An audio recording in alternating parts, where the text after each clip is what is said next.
நீங்க பொருளாதாரத்துல பேணுதலா இருந்தா நீங்க தான் வலிங்க.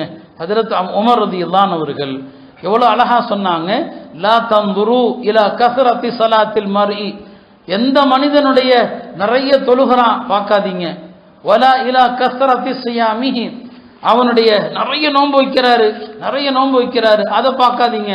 நிறைய தொழுகிறோம் வலி அல்ல, நிறைய நோன்பு வைக்கிறோம் வலி அல்ல.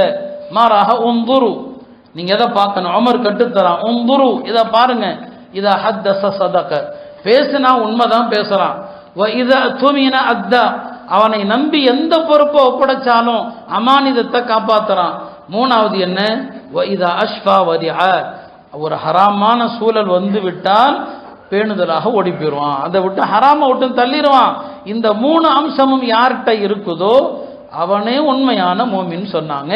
பேணுதல் தான் உங்கள் மார்க்கத்தில் சிறந்தது என்று பெருமானார் ஸல்லல்லாஹு அலைஹி வஸல்லம் அவங்க சொன்னாங்க. எனவே தான் பேணுதலை தான் சஹாபாக்கள் முக்கியத்துவப்படுத்துவாங்க. பேணுதலுக்கு நிகரான எந்த ஒரு வணக்கமும் இல்லை. பெருமானார் ஸல்லல்லாஹு அலைஹி வஸல்லம் சொல்லுவாங்க, அஹலக இப்ன ஆதமல் அஜ்வஃபான், மனிதனை ரெண்டு தான் அழிக்குது. அந்த ரெண்டுமே துவாரம் உள்ளவை, ஒன்று வயிறு, இன்னொன்று ஃபர்ஜ், மர்மஸ்தானம். இந்த ரெண்டு தான் மனுஷனை அழிக்குது. இந்த ரெண்டையும் ஒரு மனிதன் காத்து கொண்டான், அவன் தன்னுடைய மார்க்கத்தை காத்து கொண்டான் என்று பெருமானார் ஸல்லல்லாஹு அலைஹி வஸல்லம் சொன்னாங்க.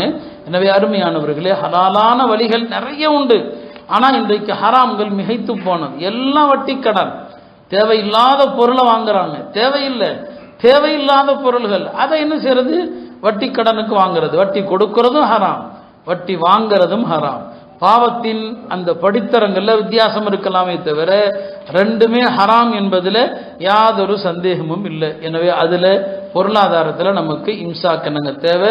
பெருமானார் ஸல்லல்லாஹு அலைஹி வஸல்லம் அவர்கள் தம் தோழர்களை ஹராமான இருக்குமோ அப்படிங்கிற ஒரு சந்தேகம் இருந்தால் அதை விட்டு விலகி விடுங்கள் என்று சொன்னார். எனவே நம்முடைய மௌத்து வரைக்கும் அல்லாஹ் ஹராமாக்கியவைகளை நிறுத்துவதுதான் வணக்கம்.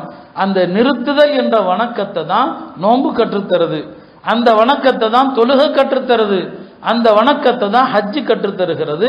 ஹஜ்ஜில் ஹராமுடைய அந்த நாட்கள்ல அவர் இதெல்லாம் செய்யக்கூடாது. அந்த தற்காலிக பயிற்சி வாழ்நாள் முழுக்க அல்லாஹ்வுடைய ஹராமான விஷயங்களை செய்யக்கூடாது என்பதை கற்றுத்தருகிறது. பெருமானார் ஸல்லல்லாஹு அலைஹி வஸல்லம் சொன்னாங்க, குன் வரிஅன், நீ பேணுதலான மனிதனாக இருப்பா. பேணுதலான மனிதனாக இருந்தால் தகுன் அபதன் நாஸ், மக்களில் பெரிய வணக்கசாலி நீதான் சொன்னான்.